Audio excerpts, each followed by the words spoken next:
Hallelujah. Sige po, palakpakan natin ang Panginoon at pasalamatan natin siya sa buong maghapon na biyaya niya sa atin. Tayo po'y manalangin. Oh, thank you, Lord. Panginoon, marami po salamat na sa araw na ito, pinagkalooban mo kami ng mapagpalang biyaya ng buhay. Hallelujah. Mula pa kanina umaga, Lord, palagi kami excited na marinig ang iyong boses.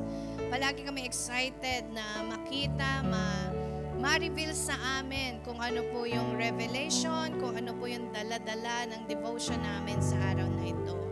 And we thank you, Lord, dahil ano man yung iyong salita ay tumutugma at sumasagot sa lahat ng aming mga pangangailangan. Truly, O God, that you are talking to us through your words and through the power of the Holy Spirit in us.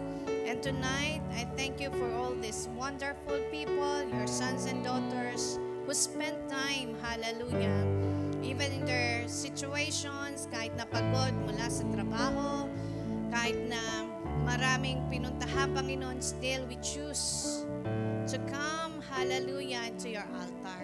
Kaya naman, O Lord, thank you for this power, this works has been evident to us sapagkat ang bagay na ito ay gawa po ng banal na Espiritu sa aming mga buhay. At sa aming pong pakikinig ng iyong salita, alam namin ang aming puso, hallelujah, ay pinuno mo na ng revelation. At habang kami nakikinig, the Holy Spirit will continue to speak with us and continue to reveal the things, the very deep things of God. Once again, O Lord, walang ibang pangalan na may pahayag at may pakilala sa lugar na ito, kundi ang pangalan lamang na nag-iisang Panginoon, ng Panginoong Hesukristo. Salamat po sa iyo po ang papuri, sa iyong pagsamba, pasasalamat. In Jesus' name, this all we pray. Amen and amen. Praise God. Po, thank you po sa ating worship team at sa lahat po ng ating kamanggagawa ngayong araw. Sabi mo sa katabi mo, kung naka 40 days ka, 4 na lang. Mami-miss na naman natin yung ganitong gawain. Amen? Yung tuwing umaga, may inaabangan kang naka-live. Kaya kahit tapos na, kanina si Michelle sa sobrang excited niya, 5:30 pa lang nag-aabang na po siya ng live. Nalimutan niya, Wednesday pa lang ngayon. But praise God, amen. Ang mahalaga, excited ka. Sabi mo sa katabi mo, ang mahalaga, excited ka araw-araw. Amen. Kaya po pag-uusapan natin ngayon ay pinamagat ng what we receive when we returning to God. Alam niyo po, habang minameditate ko ito, yung returning to God, nagdidesisyon ka pa lang, ginagawa mo pa lang yung pagbalik sa Diyos, alam mo ba ang dami mo ng pagpapala? Amen. Amen. Hindi yung akala natin kung kailan ka bumalik sa kakapupunin ng Diyos, hindi, bumabalik ka pa lang. Sabi mo sa katabi mo, nakikita ng Diyos yung laman ng puso mo. Amen. At siya ay tuwang-tuwa po sa atin. Ma-share ko lang, nung umuwi po ako, sinurprise ko nga po yung aking mga pamangkin. At alam niyo po, masarap talagang umuwi sa Pilipinas. Tanay mo yung katabi mo, gusto mo ba? Masarap umuwi sa piling ng mga mahal natin sa buhay. Amen. At alam mo po, bago ka umuwi, ang dami mong inire-ready. Tama po ba, nire-ready mo OEC mo? Kaya nga minsan hindi ka makauwi kasi yung OEC mo hindi ma-release. Pero praise God, amen, wala dito nun. Lahat ng mga papel ng mga JCTD, yes and amen kay Lord. Walang problema, walang hassle, walang hindrances in Jesus' name. At pati e-travel, ang dami mga pinifilapan. But praise God, ang mahalaga, makakarating ka sa iyong uuwian. Amen. Kaya po kung may plano kayo umuwi ngayon, ay uwi po kayo, masarap po sa bansa natin. Masarap kasama yung mamalag sa buhay. Yung iba, 5 taon na, hindi pa umuwi. Tanungin mo yung katabi mo, kailan ka huling umuwi? 6. Diba? Iba 6 years. Nung umuwi ba kayo, kilala pa kayo? The reason kung bakit ko po sinurprise yung mga bata, sabi ko, tinatanong ko nga si Dan, kilala pa kaya ako ng mga pamangkin ko pagka nakita nila ako. So, kunwari, sabi ko ganito, susunduin ko sila sa school, tapos titingnan ko kung ano reaction nila pag nakita nila ako. Kilala naman pala ako. Nakilala po ako. Pero, alam mo yung joy kapag umuwi ka. Okay, so una, kung bakit ang gusto ng Diyos, tayo ay bumalik sa Kanya kasi alam niya ang pupuntahan natin kapag hindi tayo nakabalik sa piling niya. Amen. Alam ni Lord kapag hindi ka umuwi. Sino dito pag hindi umuwi napapahamak? Amen? Noon, di ba? Pag hindi ka umuwi, wala ka nang uuwian. Sige ka. Kasi baka na-rapture na. Sabi nung binasa natin ang salita ng Diyos, you must be ready. Because we do not know when the Son of Man will come back. But He will come back very soon. At sa pag-aaralan po natin, makikita natin sa Hosea 6. Ayan, yan po yung ating pagbubulay-bulayan ngayon. Tumatawag po yung opisina. Ayan. Makwento ko muna. Sorry, Santi. Ngayon ka pa naman tumawag. Kasi kami merong meeting na lahat ng mga regional na mga manager. So, umuwi po yung mga taga-Qatar, sa Oman, sa Saudi, umuwi sila dito. But then may 2 days kaming training. Dahil kami restructure. At yun nga, marami kaming implementation ngayong taon na ito. Ito na, kanina umaga, ang bigat ng loob ko. Sabi ko, Dan, dalhin mo yung brown kong baga. Sabi ni Dan, bakit ate? Baka kasi dumiretso ako sa service. Kasi ang meeting namin hanggang alas 6. Hanggang alas 6. Ang uwian ko, alas 3 lang. Sabi ko, hanggang alas 6, parang ang bigat ng loob ko. Sabi ng Lord sa akin, habang ako'y muuwi, iniisip ko na siya, Lord, gusto kong umuwi ng maaga, gusto kong makapag-prepare. Tapos sabi ng Holy Spirit, di ba may power ka? May power ka to declare. Sabi ko, oo nga, no. Nakalimutan ko lang naman. Pero meron nga. So I declare, keep on declaring. Okay, uwi ako ng alas 3 at nagpaplano na ako kung paano ako magpapaalam. Dami ko nang nire-reading mga, sasabi ko sana doon sa amo ko, Suresh, mag-excuse ako mamaya, mga ganyan-ganyan. But alam niyo po, it turned out, nung nasa meeting hall na kami, nilatag niya yung agenda hanggang alas 6 ng hapon. Tapos sabi niya, sa gabi, 8:30 ay meron kaming dinner ng lahat ng mga finance and saka ng mga accounts. Sabi ko, talagang di ako naiwik, nakangiti lang ako. Tapos sabi niya sa akin, Lani, again, you are not coming. Sabi niya ganyan. Sabi ko, I have church tonight. Sabi niya ganyan.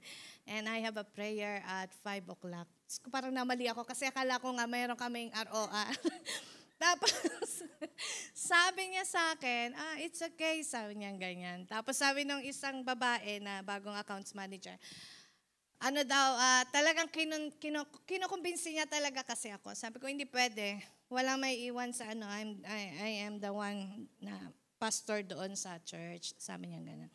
Tapos, sabi ni Suresh, okay, then, you're leaving by 3 p.m.? Sabi niya ganyan. Sabi ko, yes, I'm going by 3 p.m. Umauna ako agad kasi baka mabawi pa. Praise God. Hindi ako nahirapang magsabi. Pero para pampalubag loob, sabi ko, but I will stay tomorrow. So, babawi ako bukas hanggang alas 6. Kasi minsan lang sila umuwi Then, binuksan niya yung bintana, sabi niya, I think it will rain today. Sabi niya, it's a miracle, sabi niya ganyan. So, it's a miracle na bukas daw mag-extend din ako. Sabi ko, it's okay. Anyway, the team is here, so let's spend some time. Yun. So, nakabawi din ako. Ibig sabihin, alam mo pagka sa Lord, hindi talaga, sabi mo sa katabi mo, hindi talaga tatamaan yung schedule mo. Amen? Hindi talaga maaapektuhan yan. Minsan, parang inaano ka lang, tinetesting ka lang kung bibigay ka o hindi. Hindi ako pwede bumigay. Sabi ko, Lord, hindi pwede. Mamimili ako kung sino magpipreach ngayon. Kaya lang, di ko rin kasi talaga matiis na umabsent sa gawain ng Diyos. Opo. Kasi pag walang pastor, walang service. Walang magpipreach, uwian na. Hindi nga kami nalilate eh. Amen? So, ibig ko po sabihin, ang Diyos, alam niya talaga yung laman ng puso mo at alam niya kung sabi mo sa katabi mo, alam ni Lord kung gaano ka kagigil maglingkod sa Kanya. Amen? Kaya iingatan ka ng Diyos. Hallelujah. At yun nga, so ngayon tumatawag po sila kasi para lang medyo meron akong ano sa kanila. Sabi ko, ano oras ba ang dinner nyo? 8:30 daw. Saan ba yan? Sa may, Alsofo ba yun? Apakalayo. Chinek ko kanina sa Google Maps, sa location map. Alsofo. Doon daw sa may sabi niya, I can arrange your pick-up. I-arrange daw nila yung cabin ko. Sabi ko, arrange nyo na lang kaya yung hotel para doon ako matulog.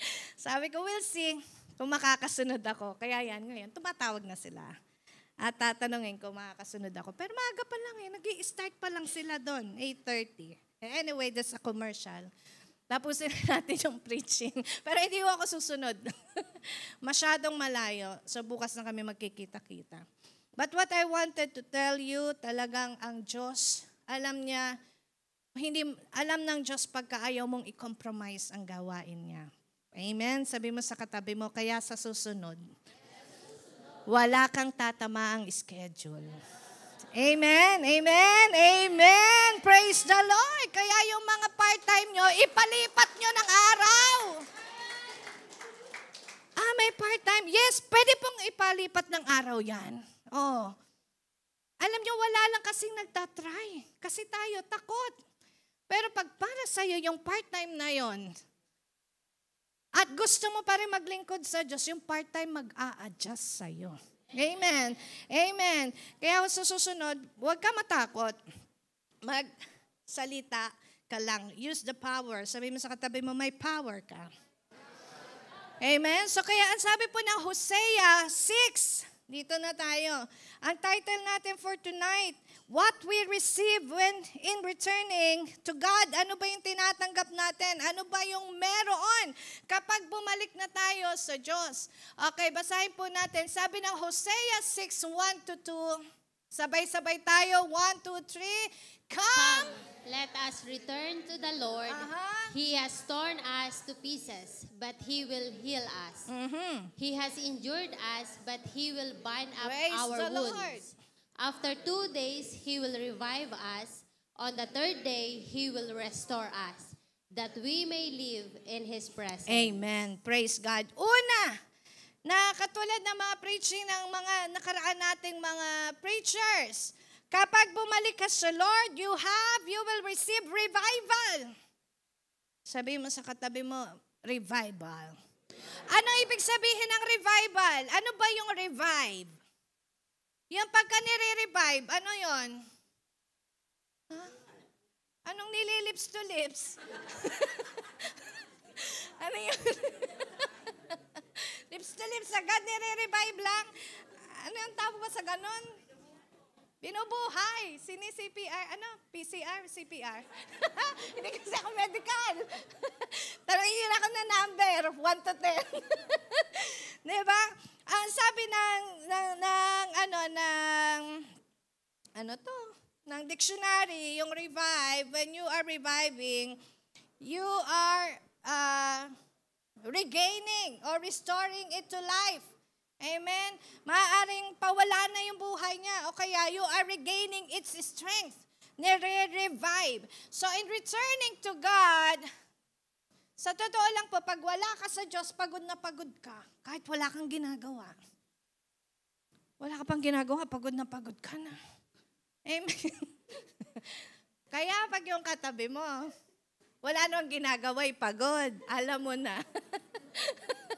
Ano yung walang ginagawa pero pagod na pagod? Amen. Bakit? Dahil sa sitwasyon ng mundo. Amen. Minsan nga nag-iisip ka lang eh. Sabi nga nung isa, pagod na pagod ka ba? Bakit? Kasi kanina ka pa tumatakbo sa... Yan dyan tayo magaling. Sinagot ng isa. Mamaya na, okay. Di ba Kasi sa sitwasyon ng mundong ito, tingnan mo pa lang, minsan talaga, tinitingnan mo pa lang, minsan tinitingnan mo pa lang yung trabaho mo, pagod ka na, hindi ka pa pumapasok. Imagine, mamatangkad pa sa'yo yung mga gagawin mo o yung listahan mo. So marami po, pagod. At kapag wala sa Panginoon, tunay talaga kang pagod. But praise God, when you return to God, ang una niyang dala sa'yo is revival. Sabi natin, revival. Restoration. Amen. Ibig sabihin, pamula doon sa buhay mo na pagod, dito palalakasin ka ng Diyos. He will regain your strength. He will restore you to life. Romans 12:2. Amen. Tingnan po natin, sino ba, bakit ba nang sinabing may revival sa buhay natin? When we return to God, now that we are in Christ, the new man in Christ ay may banal na espiritu. At yung Holy Spirit na yon ang nagre-revive at nagre-restore sa atin. Kaya 'di ba, sabi nga nung last Sunday, napakahalaga ng Holy Spirit sa buhay natin. Praise God. Basahin po natin 1, 2, 3. Do not conform Sorry any anak, longer. 12:11. Romans 12:11.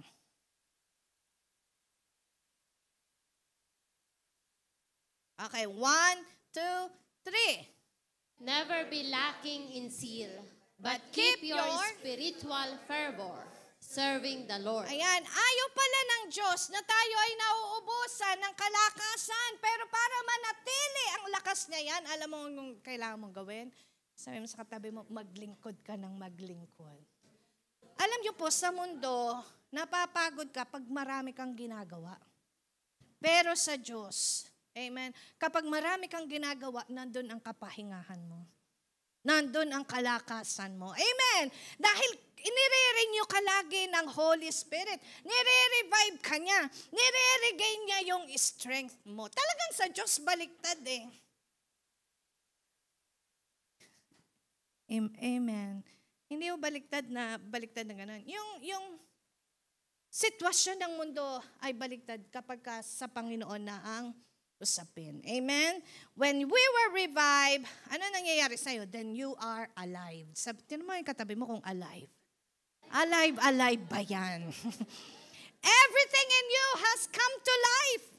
Nang bumalik ka sa Diyos, when you return to God, lahat ng nasa palibot sa buhay mo, everything that is connected to your life returns to life. They also has come to life. Yung pag-asa mo noon, papatay-patay na yung pag-asa mo. Wala ka ng pag-asa. Sabi mo, wala ka ng pag-asang bumait. Di ba ganyan yung sinasabi ng mga magulang natin, buti na lang. Sabi mo sa katabi mo, mabuti na lang. Amen? And if there is any area sa buhay natin which is unresponsive, di ba? Minsan dami mong pangarap, dami mong ninanais, ang dami mong mga magagandang adhikain naman. Pero bakit parang hindi nangyayari? It becomes unresponsive. Parang walang nangyayari. You can speak life and it shall come to life. Amen. Bakit may revival na nasa sayo? Amen. You receive revival from the Lord. Ano ba ang dala ng revival? Psalm 85 verse 6. Psalm 85 verse 6. Okay, basahin natin. 1, 2, 3. Will you not revive us again, that your people may rejoice in you? Amen. Yan po ang dala ng revival, kagalakan. Kaya nga kapag ka ikaw malulungkutin, sabi mo sa katabi mo, pag naglulungkot-lungkutan ka. Baka kailangan mo munang bumalik kay Lord. Alam niyo po, may mga sitwasyon naman talaga sa buhay natin na nakakalungkot. Tama po ba? But you can command your life to turn that sadness into joy. Amen. Lalo ka lang malulungkot pag binabad mo yan sa lungkot. So, anong kailangan? I-turn mo ito sa joy. And how you turn it? The revival that the Holy Spirit in you brings joy. Ano pa? Isaiah 57 verse 15. Anong dala-dala ng revival? Isaiah 57, basahin natin, 1, 2, 3. For this is what the high and lofty one says, He who lives forever, whose name is holy.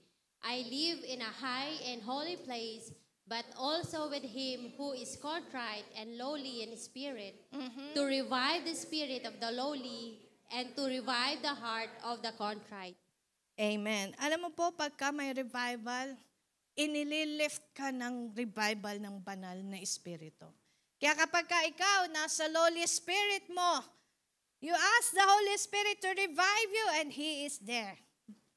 Iaangat ka ng Panginoon. Amen? So mahalaga po na maunawaan natin, when we return to God, you already receive revival.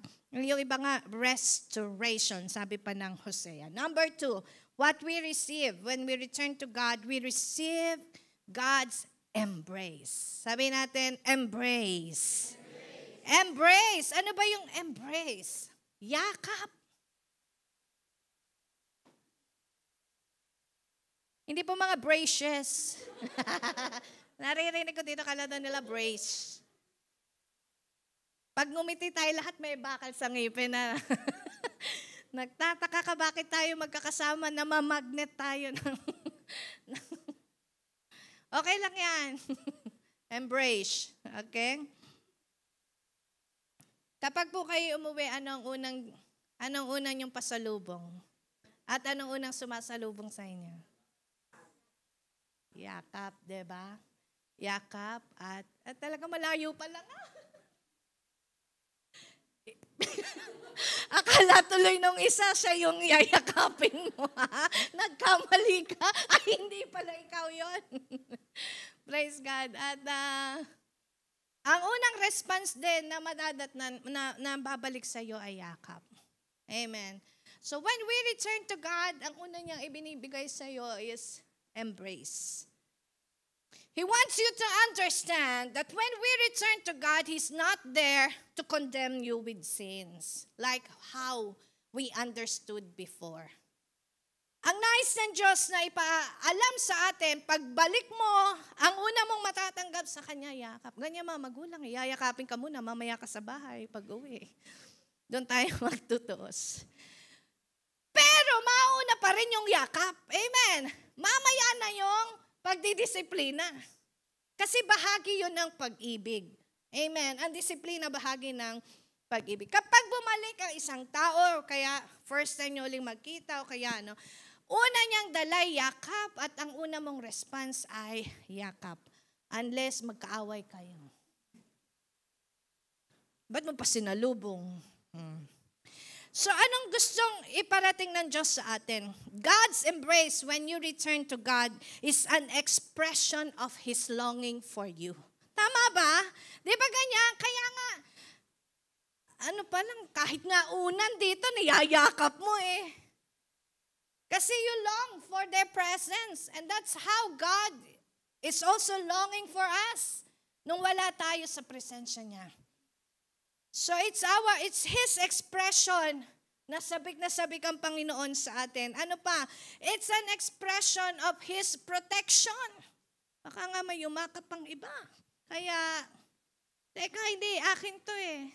Amen? Sa akin ka lang, sabi ng Diyos, matagal na kitang hinihintay. Amen? Matagal kong inaasahan ang iyong pagbabalik. God's embrace brings comfort. Alam niyo, nakaranas na ba kayo ng yakap na kahit problemado ka, pero kahit hindi ka pa nagsasabi, kapag niyakap ka din ng taong yung parang sabi mo, ay, parang na-download ko lahat ng problema sa kanya, kahit wala ka pang sinasabi. Tapos iyak ka na ng iyak. Tapos basa-basa na yung ganito niya. Tapos doon ka pa sisinga. Amen? That's the embrace. That's the protection. That's the comfort na ina-assure ng Diyos sa atin. Na sabi niya, anak, kahit hindi ka magsalita, alam ko ang naging sitwasyon ng buhay mo. Halika, yayakapin kita. Kahit na anong naging pinagdaanan mo ng iyong nakaraan, I am ready to embrace you as long as you're ready to embrace me back. Amen? Ganyan po tayo binigyan ng Diyos ng kanyang yakap. And embrace is assurance. Dito kahit hindi magsalita mga magulang, pag niyakap niya ang kanya mga anak, ina-assure nila na ibibigay ko sa iyo magandang buhay. Tama po ba? Yung mga magulang, kahit hindi ka magsalita, pag niyakap mo ang iyong anak, alam mo sa sarili mo na darating ang panahon na magandang buhay ang gusto kong ipagkaloob sa iyo. So the Lord is assuring us that once He embraces us, He is giving His assurance to us. Kaya nga gusto ng Diyos, nung bumalik ka, sinalubong ka niya ng yakap at praise God, niyakap mo din siya. Amen. Tingnan mo yung katabi mo kung nakayakap sa Lord. Amen. Sino dito yung mayakap sa puno?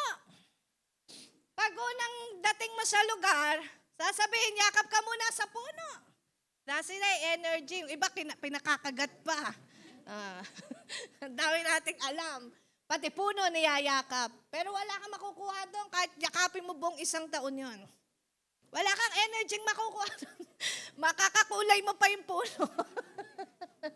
Para kang ano doon, ano yan, yung pag dumikit, nag-iiba-iba yung kulay. Ano? Parang hunyango. Nag-a-adjust yung skin color.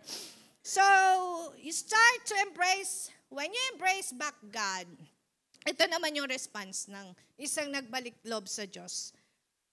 Ang nag-embrace din naman sa Diyos ay niyayakap din niya yung courage na binibigay ng Lord. Ine-embrace mo din yung faith at yung bagong buhay na bigay ng Diyos sa iyo. Amen? So, tingnan lang natin ang 1 Peter 3:10. Medyo mahaba to 20. Pero maganda din yung, ano pa ba yung, may MSG ba dyan? MSG, parang betchin, ano? Ayan. O, diba? Okay. Ito, basahin po natin. 1, 2, 3. Whoever wants to embrace life and see the day fill up with good, here's what you do. Ito daw kailangan mong gawin. Say nothing evil or hurtful. Yan yung mga yumayakap sa buhay na bigay ng Diyos. Say nothing evil or hurtful. Next verse, yung mga masasakit na salita. Yung kutsilyo, lagare, ano yan? Masasakit bubog. Okay. 11. Snap evil and cultivate good. Run after peace for all your worth. Next. Hanggang 20 po. God looks on all this with approval, listening and responding well to what He's asked. But He turns back on those who do evil things. Ayan. Huwag mo nang hayaan tumalikod pa uli ang tumalikod ang Diyos because of the evil things that you are doing. Next verse. If with heart and soul you're doing good, yan. do you think you can be stopped? Next. Tuloy-tuloy tayo, anak. Even if you suffer for it, you're still better off. Don't give the opposition a second thought. Through thick and thin, keep your hearts at attention in adoration before Christ, your Master. Okay, Be ready to speak up and tell anyone who asks why you're living the way you are, and always with the utmost courtesy. Okay, Keep a clear conscience before God so that when people throw mud at you, none of it will stick. Ito maganda to, no?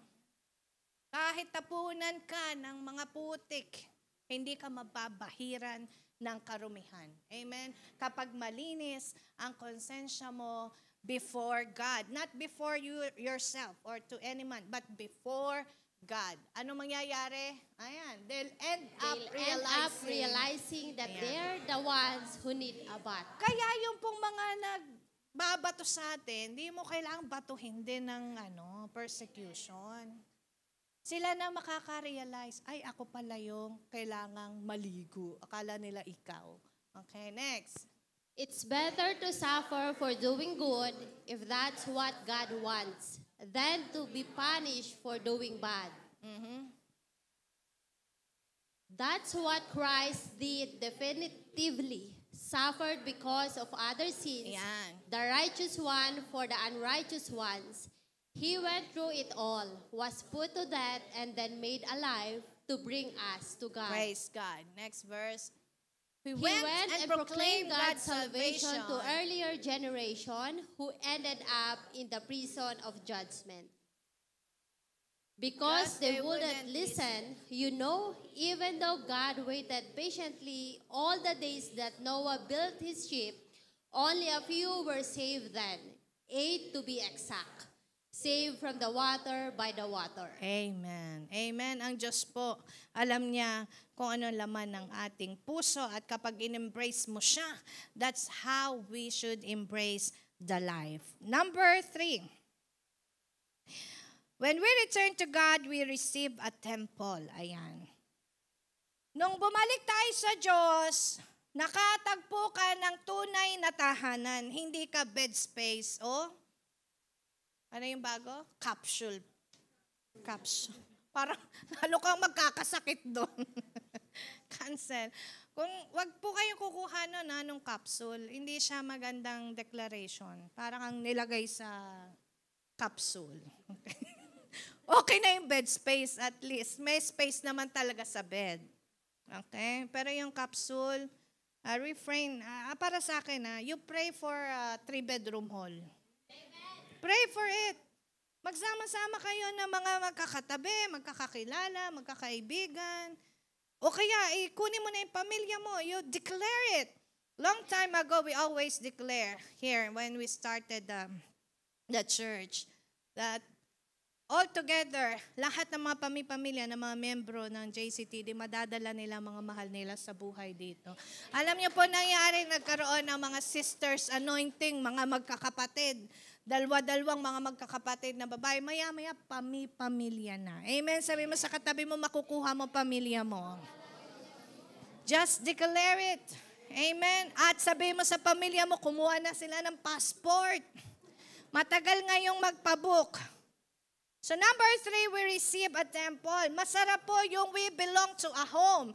Now that we are in Christ, we return to a home, not just a house, but a permanent dwellings or a temple, which is His presence. Hosea 6 verse 2, basahin lang po uli natin. Anong sabi doon? Come, let us return. Sa verse 2 sabi dyan, after 2 days, He will revive us. On the 3rd day, He will restore us, that we may live in His presence. And that is a temple. Actually, hindi ka lamang bumalik sa isang tahanan, ikaw mismo naging tahanan din ng Diyos. Amen? When you are returning to God, meaning you turn to God, sino dito yung kapag ka may hinarap ka na isa, may tinalikuran ka? Tama po ba? Diba? Pag umaharap ka sa isang lugar, may tinatalikuran ka. Kaya sabi nung, I have decided to follow. Yeah, iba yung kanta nyo. I have decided to follow Jesus. Ano sabi? No turning back. No turning back. Bakit? The cross before me, the world behind me. Hindi pwedeng mamaya nasa cross ka, mamaya nasa world ka. When you turn to God, you turn away from sin. You turn away from the world. Amen? That's what we call repentance. Iba yung nahingi ka lang ng sorry. Sorry, Lord.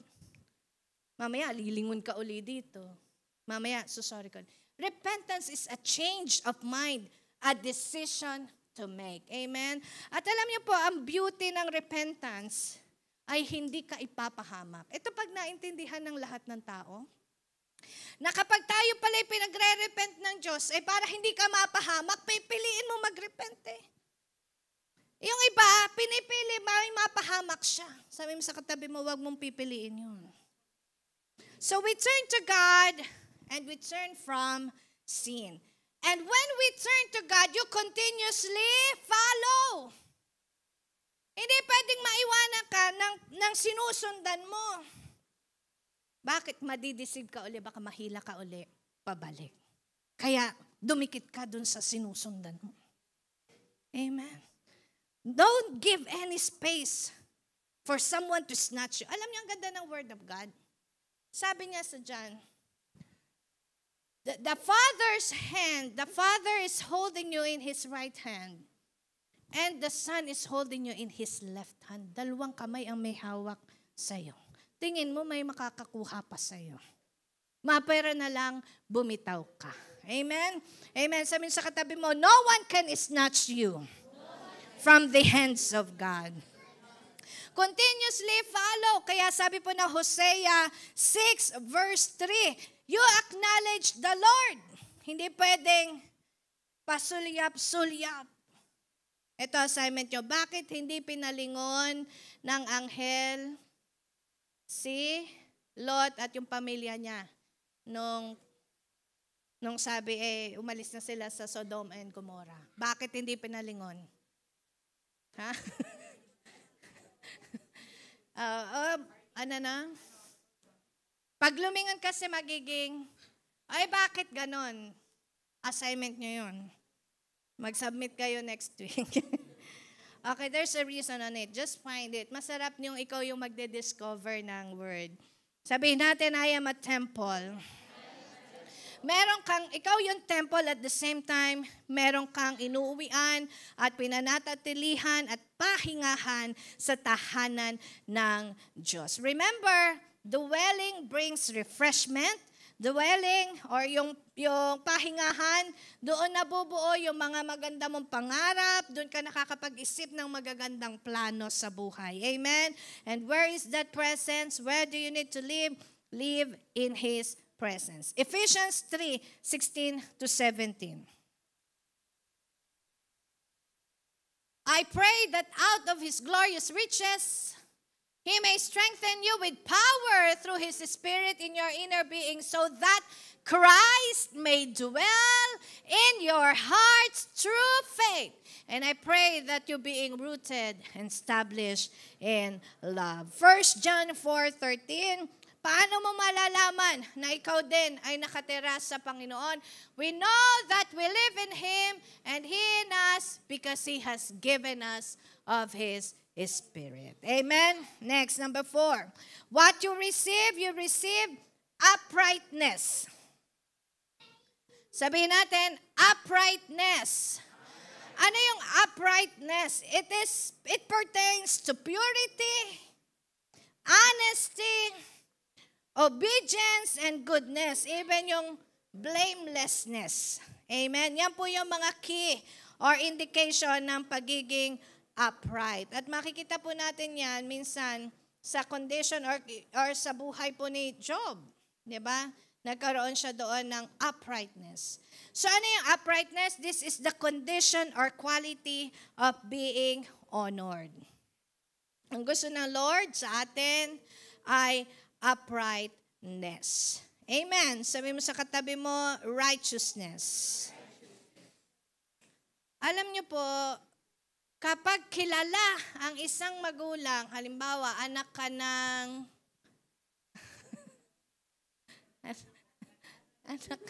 anak ka ni Sheikh Zayed Road. O kaya ni Burj Khalifa. Dala-dala mo kung ano yung character ng, kung ano yung, ang tawag sa ganun, yung pagkakakilala sa pamilya. Kaya ka nga natatawag na black sheep eh. Kasi salungat ka doon sa karakter o doon sa kultura ng pamilyang yun. Sabi mo sa katabi mo, hindi ka na black sheep. Noon yun. Amen. White sheep ka na, white sheep. Tupa na. Amen. So kapag po tayo, nag-return tayo kay Lord, ang biyaya niya sa atin is sonship or adoption. Amen. Through the Lord Jesus Christ, we became His sons and daughters. At ito pong mga bagay na ito, hindi dapat maikaila na ikaw ay anak ng Diyos. Tingnan mo yung katabi mo. Kita ba dyan na siya'y anak ni Lord? Ha? Anak ka ng...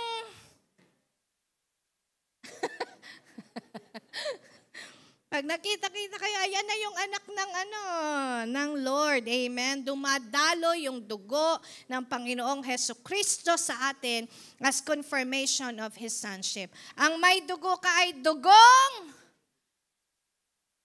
bughaw or dugong maharlika, royal blood. Amen. Psalm 25 verse 8 to 10. Psalm 85 verse 8 to 10. Basahin po natin. Good and upright is the Lord. Therefore, He instructs sinners in His ways. He guides the humble in what is right and teaches them His way. All the ways, ay sarap, all the ways of the Lord are loving and faithful for those who keep the demands of His covenant. Amen! Lahat ng way ng Diyos, kapag ikay nagmamahal sa Kanya, lahat para sa iyo yan. Pag nakikita mong lahat yan ay loving, lahat yan ay faithful. Sa Lord po ay makikita mo lahat ng kagandahan. Amen? Next, returning to God is you receive a reward. Sabihin natin, I am rewarded. Akala nung iba kung kailan ka nagbalik sa kaka-rewardan. Hindi. Alam niyo po, nagde-decision ka pa lang, may reward ka na sa Diyos. Amen? Sabi mo sa katabi mo, may reward ka na. Ano una mong reward? Hindi ka ipapunish. That's the first reward. Ay, yung mga anak natin, pag humabol sa'yo, hindi mo ipapunish ngayon, mamaya na lang, may usapan tayo. Kami yun. Ewan ko yung mga anak nyo ngayon. Yung mga panahon namin, mga batch ng mga 19 ano tayo? Yung mga Gen Z, yung mga Gen Z yan. Patingin ko dyan, para mga Gen Z, yung, hindi mo na, nawa din ako sa mga guro. Alam mo po, nakakita ko ng post ng isang guro. Sabi niya, hindi siya natatakot na, yun nga, yung mga nasasaktan nga yung mga bata, ganyan. Alam ko kung ano na kinatatakot nila. Ang kinatatakot na ng marami mga teacher ngayon, ay hindi yung masaktan sila kundi yung kung ano yung kakaharapin ng mga bata in future kapag hindi sila na-disiplina ng tama. Amen. Kaya dapat talaga sa bahay nagsisimula. Kasi nga minsan sa school, pero ngayon kahit ikaw yung magulang, dinidi-SWD ka din. Parang bawal nating sabihan ng mga magulang yung mga bata ng mga awan ko. Parang gano'n, narinig ko. Anyway, hallelujah. Dati, alam niyo po, nung alienated tayo sa Lord, sobra na tayong na-punish. Alam niyo ba yon? Na nung malayo ka sa Diyos, sobra kang naghihirap. Tapos sabi, pag bumalik ka sa Lord, pahihirapan ka pa ng Diyos. Hindi ba double murder yun? Ano yun? Double dead, double kill? Ha? Akala ko pag gusto tayo iligtas ng Diyos, bakit ang mindset natin, pag bumabalik tayo sa Diyos, pinahihirapan ka ng Diyos? Sabi sa katabi mo, change your mindset.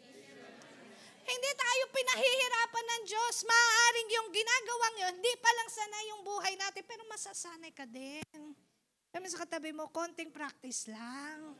Masasanay ka din, yun na yung buhay natin. And that is a great reward. So God's agenda now is not to punish us, but to those who return Him, but to reward them. Sabi ng Hosea 6 verse 5. Therefore, I cut you in pieces with my prophets. Old Testament po to, talagang to. I killed you with the words of my mouth. My judgment flashed like a lightning upon you. Why? For I desire mercy, not sacrifice, and acknowledgement of God rather than burnt offerings. Sabi mo sa katabi mo, mahal ka ng Diyos. And last, when we return to God, we receive all things new. Amen. Lahat bago. Sabi mo sa katabi mo, lahat bago. You're a new creation. You receive a new heart.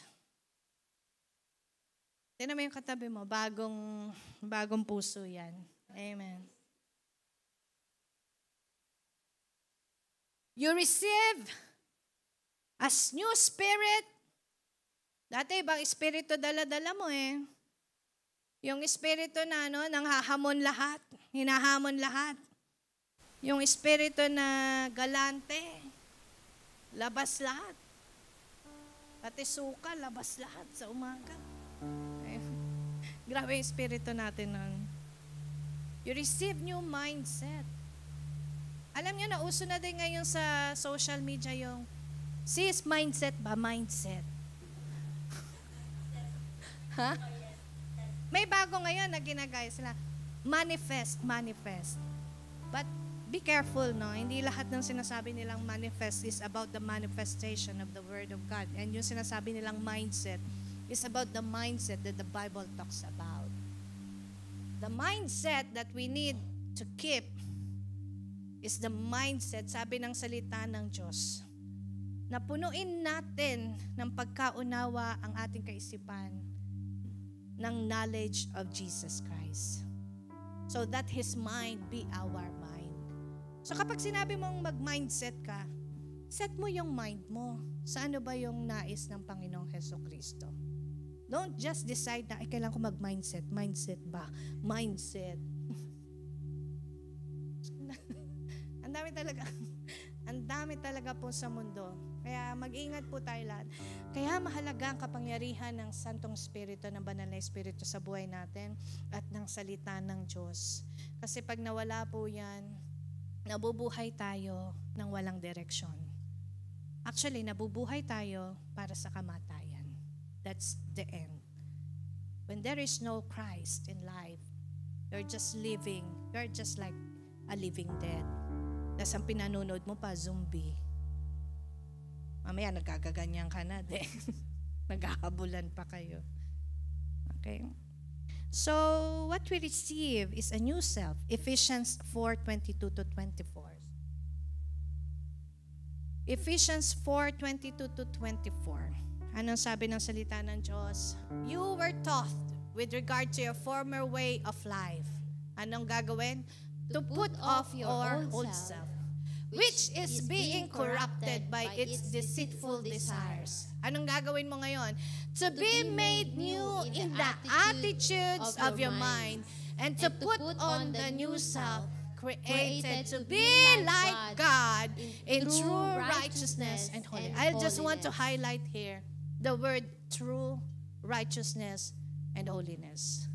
Kasi alam niyo po, kahit sa church, pwedeng dayain to yung sinasabing righteousness and holiness. Di ka lang magsalita, kala nila, banal-banal tayo. Pero para ma-attain po natin yung true righteousness and holiness, ay kailangan nating ibabad ang buhay natin or yung mind natin, the attitudes of our mind in the power of the Holy Spirit. Then you'll receive your new self. Isaiah 65 verse 17, tayo pong lahat ay magsitayo.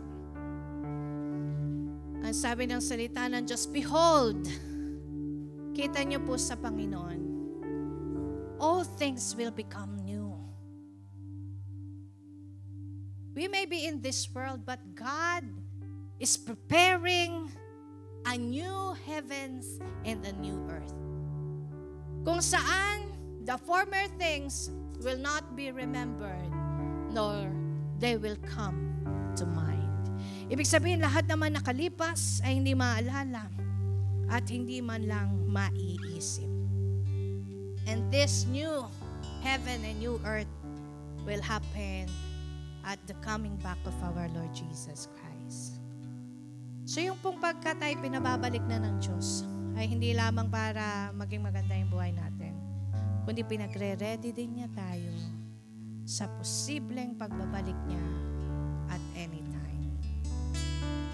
Ay katulad ng binasa natin kanina, sabi doon, you need to be prepared. You must be ready. Alam niyo po, ang dami nating mga alalahanin sa mundong ito. At lagi ko rin sinasabi dun sa mga leaders, it's not time to think about those small things or mga petty issue ng buhay natin. Ang tingnan na natin ngayon, alam niyo po yung 2 days and 1 day. 2 days He will revive us. And 1 day we will dwell in His presence. We believe in His presence. It's also prophetic. 1 day for God, 1,000 years is 1 day for God. And after Jesus Christ, we are in the era of 2,000 years. 2020 is 2,000 years. Meaning that on the 3rd day, at any time, He may come back. Ang Bible, hindi niya binigay yung exact day. Hindi niya sinabi kailan tayo babalik. Pero, meron po siya mga signs na ipinigay sa atin para maunawaan natin. And I want you to embrace yung pag-ibig ng Diyos sa ating biyaya po yan. At manatili tayo doon sa biyaya niya. At i-enjoy po natin yung buhay na ito na binigay niya sa atin, na tayo nakabalik na sa Kanya. Para alam nyo, hindi kayo maligaw, huwag nyo nang tingnan yung dating daan. Focus ka, sabi ng Bible, focus your eyes unto Jesus, the author and perfecter of our faith. At hindi ka po maliligaw pang muli. Awitan lang natin si Lord ng dakilang biyaya at i-dedicate po natin minsan pa yung mga buhay natin para sa kalwalhatian niya. Hallelujah. Sukdulang biyaya.